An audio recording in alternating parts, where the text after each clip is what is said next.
ይህ አዋሪ ተረክ ነው። አዋሪ ተረክ በሳምንት 3 ቀናት ማለትም ማክሰኞ፣ ሐሙስና ቅዳሜ የተመረጡ ምርጥ ትረካዎችን ወደ እናንተ ያደርሳል። ምዕራፍ 7 ተዋደው ሲለዩ።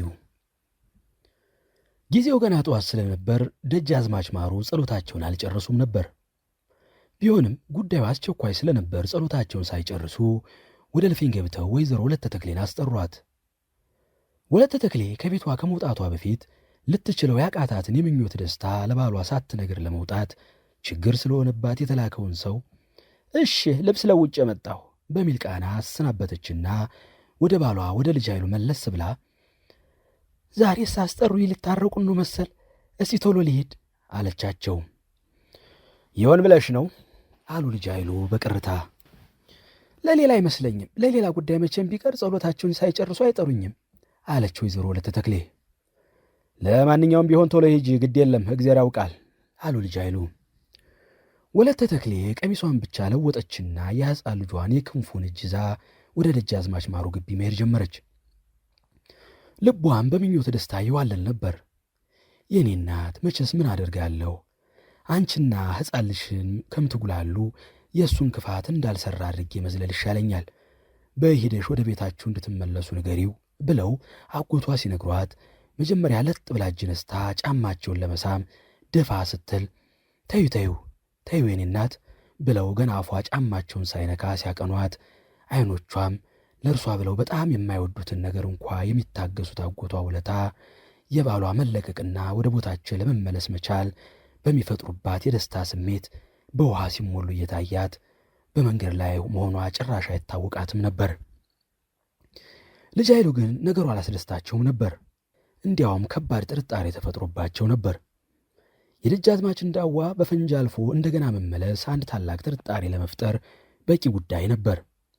እንኳን ዘንቦብሽ እንዲያውም ጤዛነሽ እንደሚባለው ደጃዝማች ማሩ እንኳን ምክንያት አግኝተው ምክንያትም ባይኖራቸው እርሳቸው እንዲሆን ከፈለጉት መፈለጋቸው ራሱ ብቻ ለማንኛውም ነገር በቂ ነው።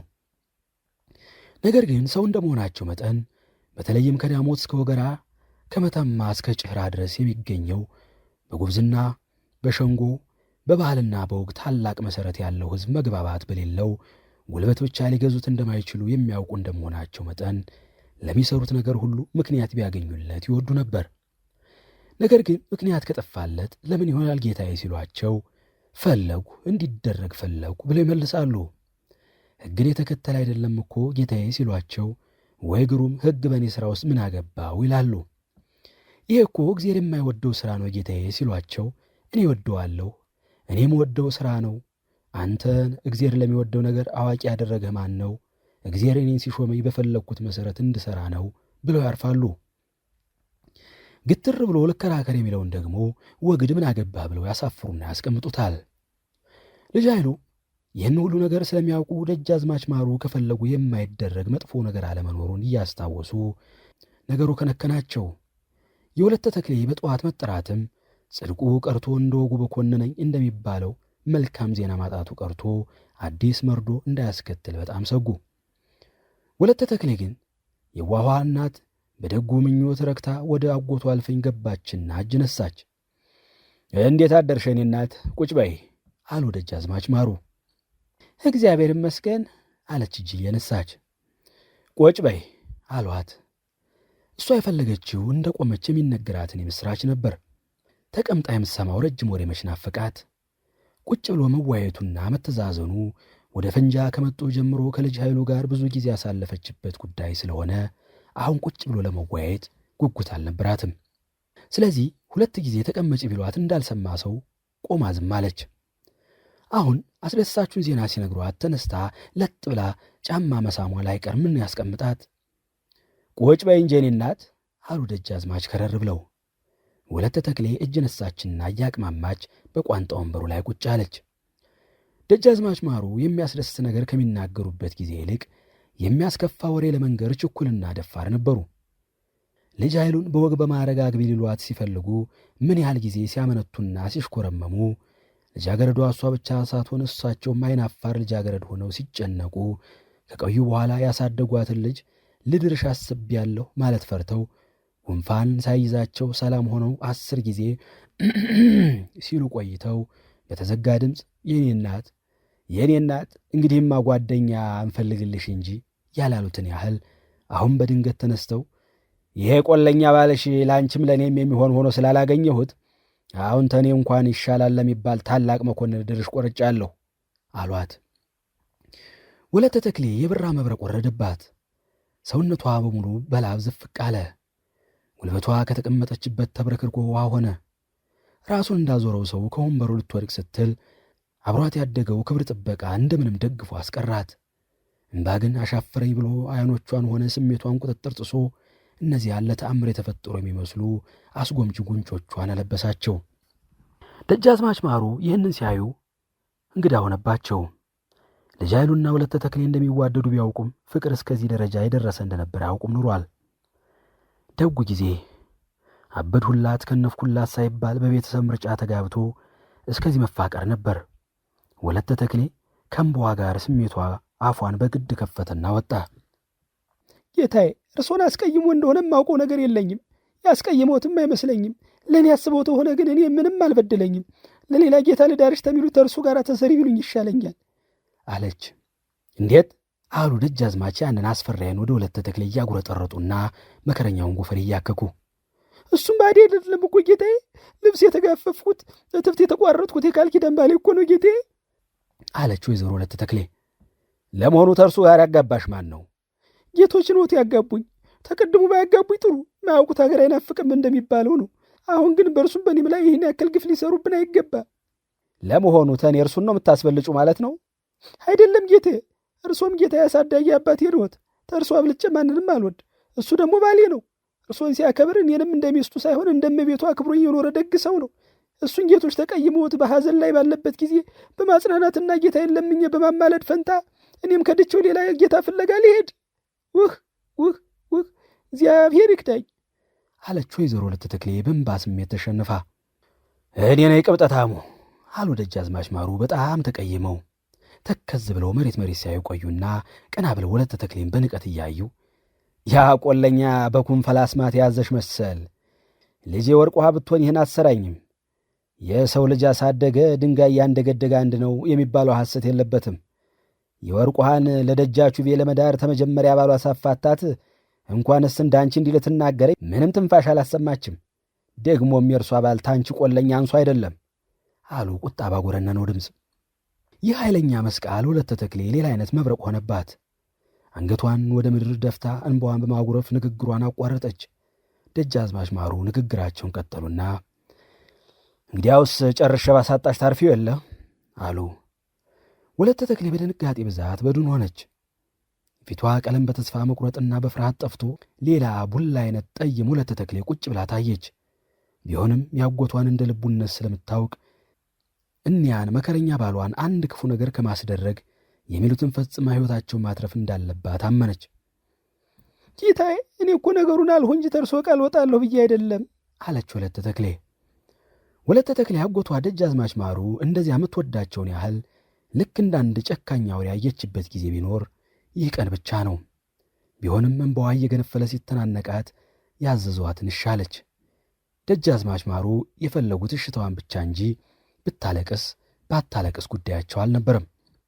ወግ ነው ሲዳሩ ማልቀስ አሉ በሆዳቸው። በእርሷ ጨክነው ሳይሆን አሁን ያን ስታገኝ ይህንን ተጠለዋለች ትንቀዋለች ብለው አስበው። ደጃዝማች ማሩ የአባታቸውን አጎት የልጅ ልጅ ቀኛዝማች ከብቴን ከብት እያሉ ይሰድባሉ እንጂ ከዚህ ላይስ ከብት የሆኑት ራሳቸው ናቸው። ፍቅር በራሱ መነሻ ምክንያቶች እንጂ በራስነትና በደጃዝማችነት ሥልጣን ተገዶ የሚፈጠር ነገር ይመስል ወለተ ተክሌ ደጃዝማችን እንዳዋን ስታገኝ ኃይሉን ተጠለዋለች ብለው አሰቡ። የሚወደድበት አንድ ምክንያት ኑሮት ከተወደደ እንኳን ልጅ ኃይሉን የመሰለ ከማዕረግ ስም በስተቀር በሌላው ከደጃዝማች የማያንሰው ሰው ቆማጣ እንኳን ቢሆን ለወዳጁ ከመሳፍንት ሁሉ በላይ የሆነ መሳፍንት ነው። ደጃዝማች ሲዋሹ እንጂ ችግሩን መቻጡት። ራሳቸውስ ቢሆኑ የጉሳን ልጅ ያችን የመሰለች ወይዘሮ አስቀምጠው ከገረድ ከቤት ወልድ ጋር ተገኙ የሚባለው ስንት ጊዜ ነው? ይህን ረሱትና ይህቺ ተጠብቃ የኖረች ልጅ በጣም ከተላለፋት በኋላ አንድ መልከ መልካም ጎልማሳ አገኘች። በእርሱ ብቻ ተወስና ቆየች። ሌላ ሰው አታውቅም። በቃ ያለ እርሱ ሌላ ወንድ መፈጠሩን አላሰበችም። ወይም መቼም ቆለኞች ለአስማትና ለሟርት አያንሱም፣ በመድኃኒት አፈዘዛትና ያለ እርሱ ወንድ የላትም አሉ በልባቸው።